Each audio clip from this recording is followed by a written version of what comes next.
Hello students, welcome to IITN academy. मैं हूं अविनाश और मैंने अपना बीटेक IIT पटना से किया है। आज हम लोग मोशन का लास्ट लेक्चर देखेंगे जिसमें हम लोग सर्कुलर मोशन और उसके प्रॉपर्टीज को देखेंगे। तो सर्कुलर मोशन क्या होता है? ऐसा मोशन जिसमें कोई भी ऑब्जेक्ट या कोई पार्टिकल एक सर्किल पे मोशन करता है, उसका पाथ एक सर्कुलर पाथ हो तो उसे सर्कुलर मोशन कहते हैं। जैसे अगर कोई भी एथलीट है, वो एक सर्कुलर ग्राउंड में रनिंग कर रहा है तो उस एथलीट का जो मोशन होगा वो सर्कुलर मोशन होगा और उसका जो पाथ होगा वो सर्कुलर पाथ जो ग्राउंड है वो होगा। तो motion of a particle small body along a circle is called circular motion. If the body covers equal distance along the circumference of the circle in equal intervals of time, the motion is said to be uniform circular motion. तो अगर body equal interval time में equal distance cover कर रहा है circular path पे तो उसे हम लोग यूनिफॉर्म सर्कुलर मोशन बोलेंगे। तो ये uniform circular motion is a motion in which speed remains constant but direction of velocity changes.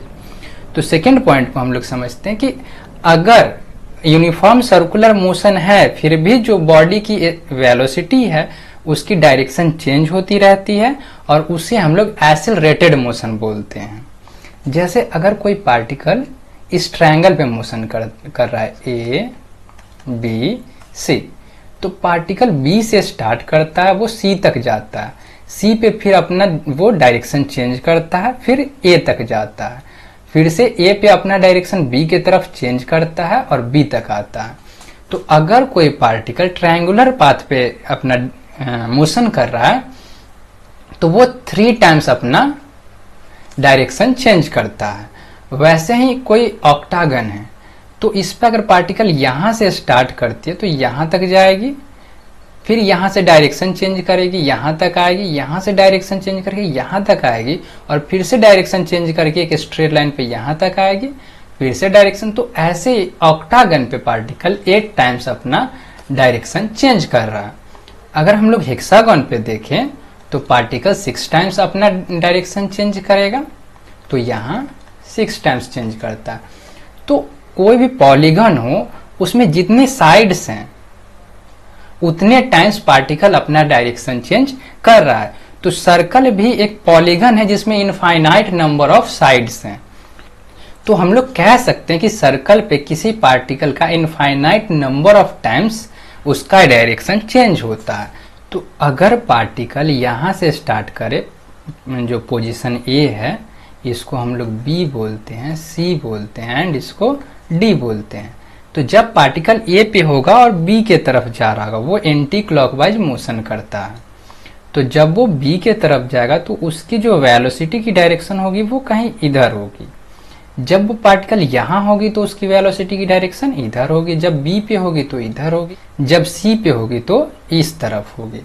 तो हम लोग देख सकते हैं जो सर्कुलर पाथ है उस पर वेलोसिटी की जो मैग्नीट्यूड है वो कांस्टेंट रह सकती है, लेकिन जो उसकी डायरेक्शन है वो हर पॉइंट पे चेंज हो रही है। तो ऐसे मोशन को हम लोग एक्सेलरेटेड मोशन बोलेंगे।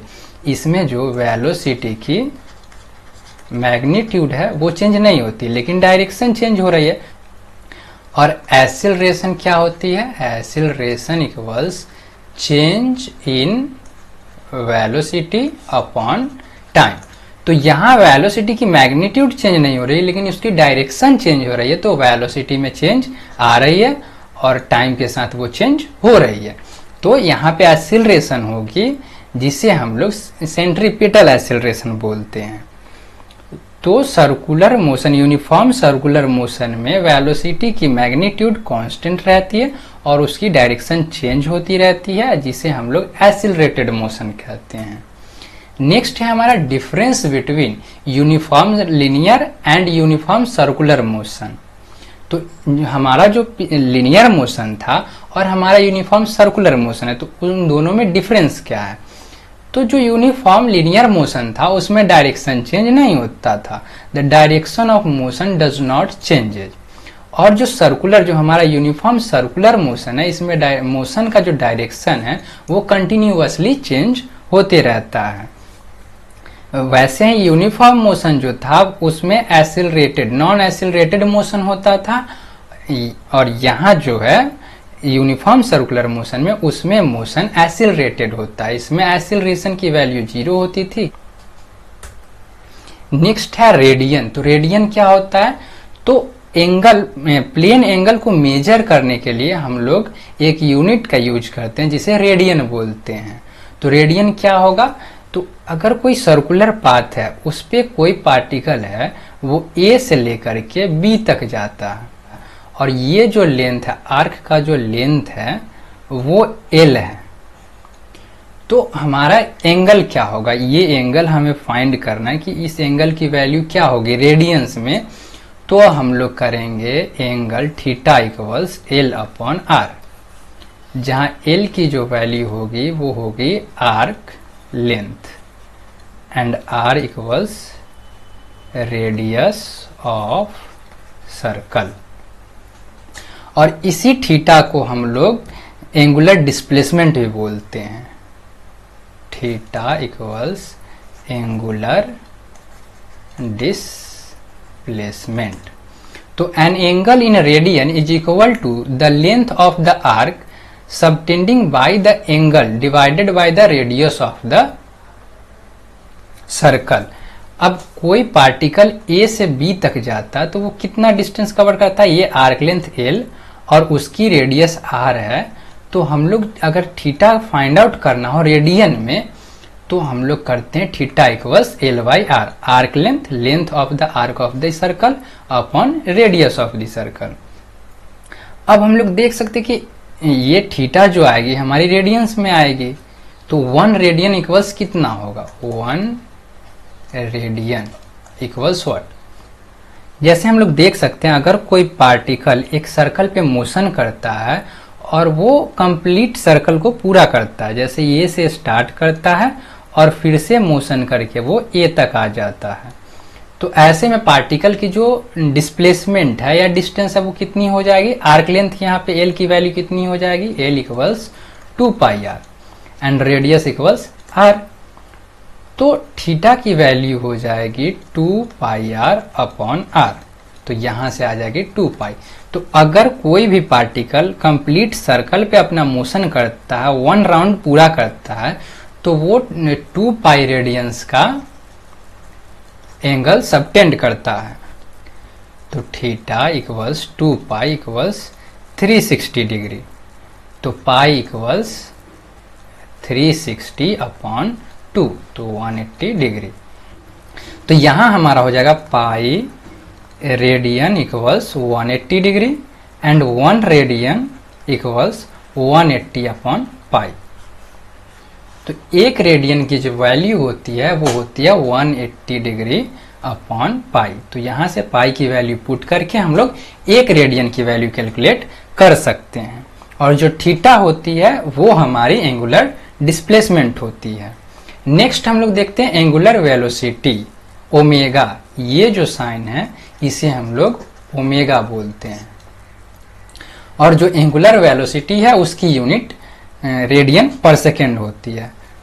अगर कोई पार्टिकल किसी सर्कल पे अपना मोशन कर रहा है, वो ए से स्टार्ट करता है अपना मोशन, बी तक जाता है, तो वो जो आर्क लेंथ है उसकी एल होगी और जो उसकी एंगुलर डिस्प्लेसमेंट होगी वो थीटा होगी, और थीटा की वैल्यू होगी एल अपॉन आर।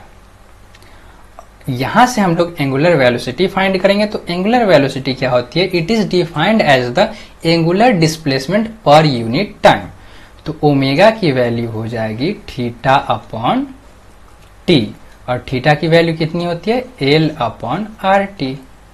तो यहां से हम लोग एंगुलर वेलोसिटी कैलकुलेट कर सकते हैं, और यही होती है एंगुलर वेलोसिटी, और इसकी यूनिट होगी थीटा, तो रेडियन, और टाइम सेकेंड, तो रेडियन पर सेकेंड। एंगुलर वेलोसिटी की जो यूनिट होती है वो रेडियन पर सेकेंड होती है, और उसे हम लोग थीटा बाई टी करके कैलकुलेट करते हैं। लास्ट टॉपिक हम लोग देखते हैं relation between linear speed and angular velocity. अगर कोई पार्टिकल जो है वो सर्कुलर पाथ पे अपना मोशन कर रहा है और ए से स्टार्ट करता है बी तक जाता है, तो उसकी एंगुलर जो डिस्प्लेसमेंट होगी वो थीटा होगी। रेडियस आर है एंड जो उसकी ये आर्क लेंथ है वो एस है। तो यहां से हम लोग लीनियर वेलोसिटी कैसे कैलकुलेट कर सकते हैं? अगर वो v वेलोसिटी से किसी सर्कल पे मोशन कर रहा है तो लीनियर वेलोसिटी उसकी हो जाएगी s बाई टी। इतने अगर उसे t टाइम लगती है तो वो s डिस्टेंस कवर करने के लिए t टाइम लेता है, तो जो वेलोसिटी होगी वो होगी s अपॉन टी। ये इक्वेशन 1 हो जाएगा हमारा। और उसकी जो एंगुलर वेलोसिटी है थीटा हो जाएगी s अपॉन आर। ये हमारा इक्वेशन सेकेंड हो जाएगा। नेक्स्ट हम लोग इक्वेशन 1 और इक्वेशन 2 को सॉल्व करेंगे। तो यहां से हमें मिलेगी s इक्वल्स, इक्वेशन 1 से s equals v into T. हम लोग इसे इक्वेशन 2 में पुट करेंगे तो theta equals v into T upon R. Next और इसे सिंप्लीफाई करें तो हम लोग theta upon T equals v upon R ऐसा लिख सकते हैं। और थीटा अपॉन टी क्या होती है? ओमेगा। पिछले स्लाइड में हमने देखा था omega equals theta upon T. जो एंगुलर वेलोसिटी होती है वो angular displacement upon time taken होती है, तो इसे हम लोग ओमेगा लिख सकते हैं। तो omega equals V upon R और यहाँ से आएगी v इक्वल्स ओमेगा आर। तो ये रिलेशन होती है linear velocity and angular velocity में, v इक्वल्स ओमेगा आर। यहाँ हमारा सर्कुलर मोशन खत्म होता है, उसके साथ हमारा चैप्टर मोशन भी खत्म।